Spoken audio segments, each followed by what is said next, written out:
যে মনোয়ার হোসেন ডিপজল আপন বোন এই ফুল সিস্টাররা মামলা মোকদ্দমায় ব্যস্ত হয়েছে, কারণ তারা অভিযোগ করছে মনোয়ার হোসেন ডিপজলে তিনি কলনায়ক হিসেবে অভিনীত। শুধু খালি বাংলাদেশ নয়, সারা বিশ্ববাসী তাহার এই পরিচিত, সবাই তাকে চিনে এবং জানে। আমরা সকলেই জানি যে Monowar Hossain Dipjol not only one of the person, he is the best of the person and একটা ইনস্টিটিউশন।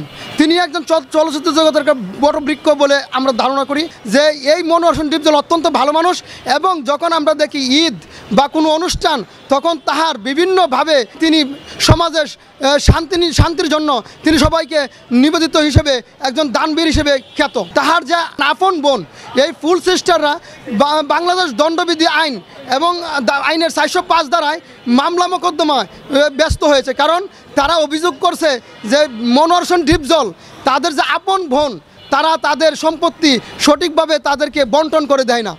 আজকে আমরা এতে পরিষ্কার যে মনোয়ার হোসেন ডিপজল সামাজিকভাবে যে কার্যকলাপ করছে তার মরাল টার্পিটিউড আজকে দেখা যাচ্ছে।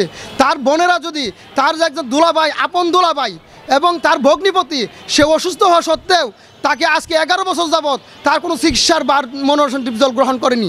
পৈতৃক সম্পত্তি, এই পৈতৃক সম্পত্তি সমানুপাতিক হারে রেশিও অনুযায়ী বন্টন করে দেওয়ার দায়িত্ব মুসলিম আইনে 1961 সালের আইনে সেটা দেওয়ার জন্য বলা হয়েছে, এবং সেই মুসলিম আইন অনুযায়ী যদি দেওয়ার কথা বলা হয়ে থাকে, মনোয়ার হোসেন ডিপজল দিচ্ছি দিব এইভাবে রিভার্টিং করতেছে তার ফুল সিস্টার মানে আপন বোনকে।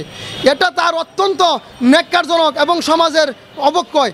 সমাজে সবাই যদি এরকম অবস্থা হয়, আজকে তার কিছু সম্পদের মধ্যে বিভিন্ন যেগুলো সরকারিভাবে বাজেয়াপ্তদের রয়েছে, আইন যেখানে মামলা হয়েছে মামলায় নিষেধাজ্ঞা দেওয়া হয়েছে তার সম্পদগুলোকে ক্রয় করার জন্য।